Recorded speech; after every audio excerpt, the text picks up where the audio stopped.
Esse é o canal Rei do Deboche e esse é um corte de uma live. Não se esqueça de se inscrever, deixar um like e uma doação bem gorda.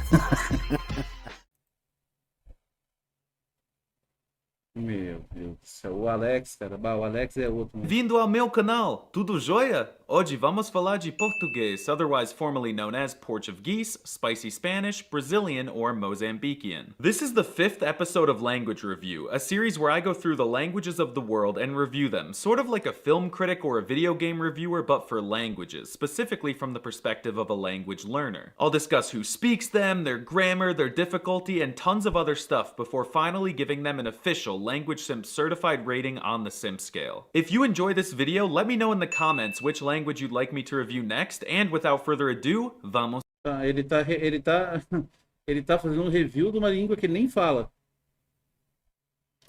Why would I learn Portuguese when I could just learn Spanish? They're like the same language. Não é verdade, para com isso. This might start World War III and IV in the comments, but in the same way that Ronaldo is better than Messi, Portuguese is better than Spanish. You should study Portuguese because it's really spicy, and learning it will unlock tons of DLC, as there are 260 million NPCs who speak it on 5 continents. But when you think of who speaks Portuguese, there is really one giant and beautiful country with the coolest flag in the world that immediately comes to mind, and I think you all know which country I'm talking about. Mozambique. Portuguese is pretty common in Africa, and not just in Mozambique. It's also spoken in Guinea-bissau, Angola, Equatorial Guinea, and on a few teeny-weeny little islands that I couldn't name to save my life. But did you know that Portuguese is also an official language of communist China? I'm not even trolling. It's spoken in the Chinese Special Administrative Region of Macau, or as I like to call it, Communist Casino Island. Sadly, port speakers there are rapidly dying off, and there will soon be more casinos there than lusophones. Oh, Lusophone. That's the linguistic term for someone who speaks Portuguese for some reason. But really, when we think of this language, one incredibly influential and powerful country with rich history and kind people really does come to the top of all of our minds.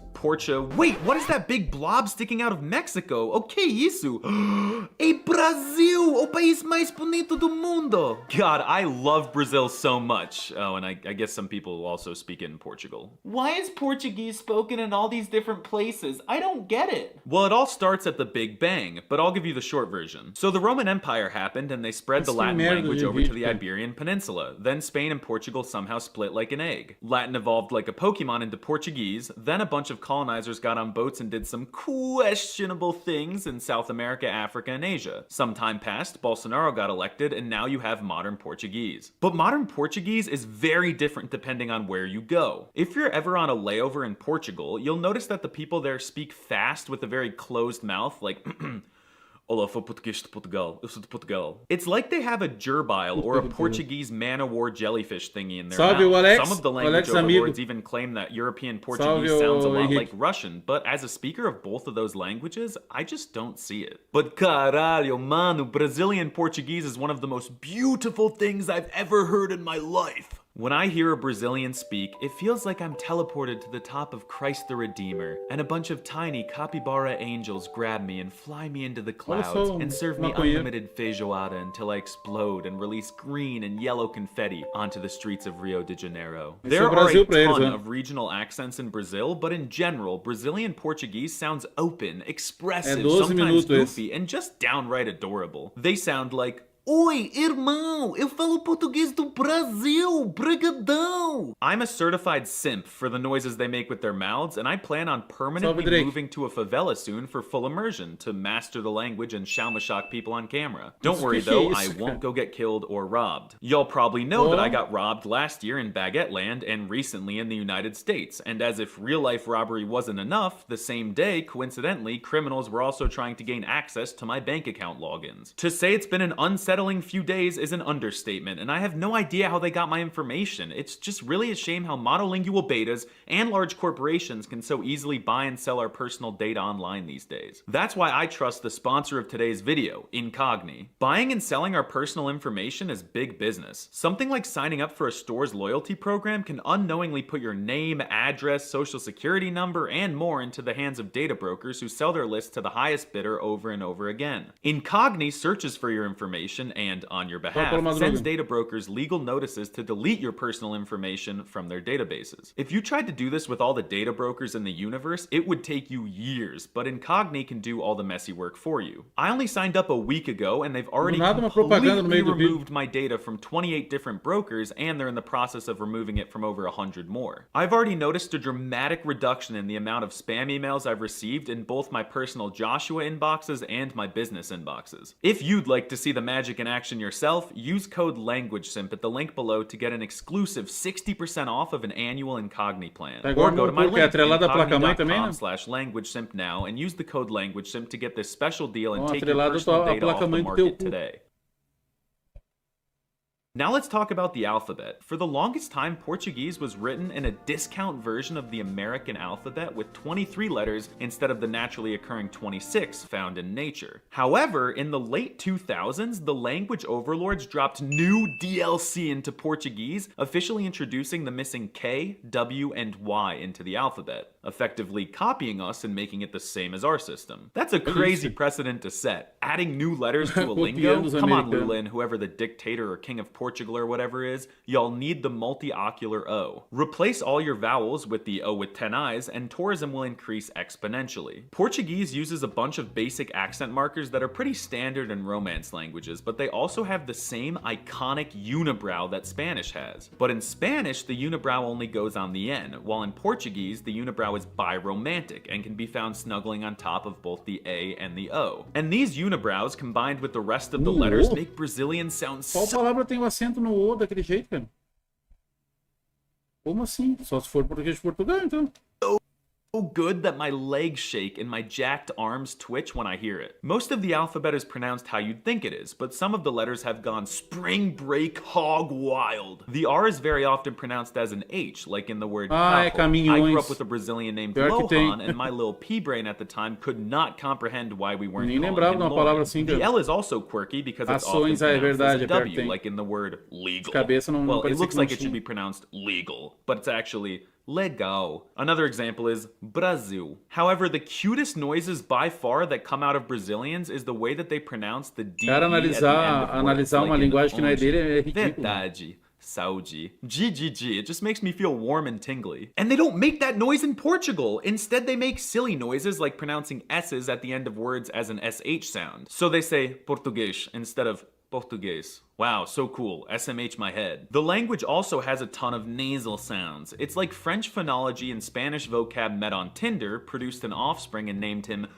João. And you're thrown right into it from the very beginning. Say goodbye to the simple Spanish si and say hello to the elegant and sophisticated sin. I'd explain how to make that noise, but after years of speaking baguette surrender protest language, it's just something I do automatically. In total, there are a dozen nasal sounds represented by the unibrowed O and A, as well as a bunch of letter pairs. So if you want to learn Port, get ready to make a lot of and noises. They sound sus in isolation, but in normal words, I promise they're enchanting. Speaking of words, Portuguese vocab is super based and sigma-pilled. Over 90% of Portuguese words have a Spanish counterfeit version. Mexico just straight up stole most of them, like the words for food, ugly, and life. While other ones were just photoshopped or AI generated to look a little different, like eyes, city, and dark. The Spanish muy is so boring, but I'm overwhelmed with testosterone and estrogen when I say muito. And that's why I call Portuguese spicy Spanish. It's like they took the Spanish words and just dumped a gallon of Carolina Reaper hot sauce on them. Sometimes Portuguese can get a little unhinged though. Like they use numbers to denote the days. Monday is literally called second market. Tuesday is third market, and so on until they break the convention for Saturday and Sunday. But this is so confusing to me because Monday is called the second one? There's no first one? And why are they calling them markets? But hands down, my favorite thing about this language is the way they say the names of social media apps. Snapchat becomes a Snapchat. Instagram is Instagram. But the best is Facebook. If I were the Zuck, I would move the Facebook headquarters to Minas Gerais. Also on Brazilian social media, you'll notice that they virtually laugh very differently than the rest of the world. Instead of the default ha ha ha ha or ja ja ja ja, they just spam the letter K like absolute mad lads. The spice and quirked up energy spreads to other parts of the language as well. The definite articles, and for noobs that means the word the, are O and ah, which are very confusing to my big American brain since we use the word ah as an indefinite article. So when I see a menina written, my brain thinks that I'm reading a girl, and it takes a while for my Brazilian soul to catch up and understand it as the girl. There are also quite a few conjugations, and each verb has over 50 different forms as a result, but don't worry. They are pretty regular, minus the most common and important ones like to be, to go, to come, and to see. Filho da p***. There are a bajillion contractions similar to French, 74 in total if I'm counting them correctly, but you'll get used to them over time. Eu juro pela vida do Bolsonaro. The subject pronouns are especially gnarly. I love how I is eu, which sounds like how we express disgust here in Freedom Land. The word for you is você, which just has a certain elegance to it. It's even better than the Russian Tui. And finally, to say we, they usually use the expression... Esse cara parece o Léo Lins, cara. Parece muito com o Léo Lins, americano.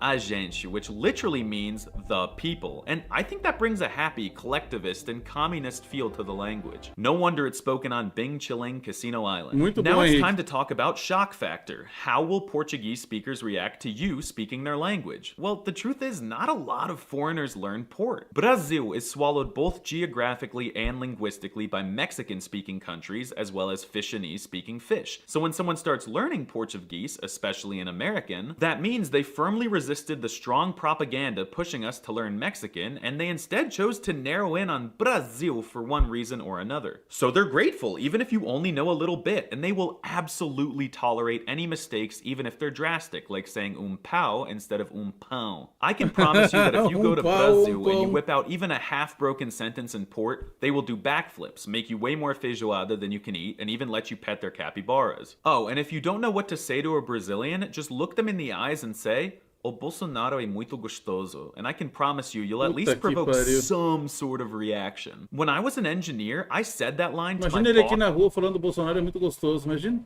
boss's boss and my boss's boss's wife, who are both from Brazil, and they hated it. So now it's time to give Portuguese an official language simp certified rating on the simp scale. On a scale of dogwater to gigachad, I place Portuguese confidently and securely in the GigaChad tier. There's just something about it, man. It's gorgeous, it's often silly yet academic when it needs to be, it's not a difficult language, Brazilians are wonderful and kind, Portugal exists, and it's just a ton of fun to learn. If you enjoyed this video, consider supporting me on Patreon, where I make language learning tips and tricks videos, and maybe give me a follow on Twitter and Instagram. Let me know which language I should review next, and never forget, 7-1. Bom dia! Facebook. Ai, cara. Bom, deixa eu ver se eu tenho qual é o próximo agora, cara. Quer o próximo a pedir alguma coisa aí, cara? Vamos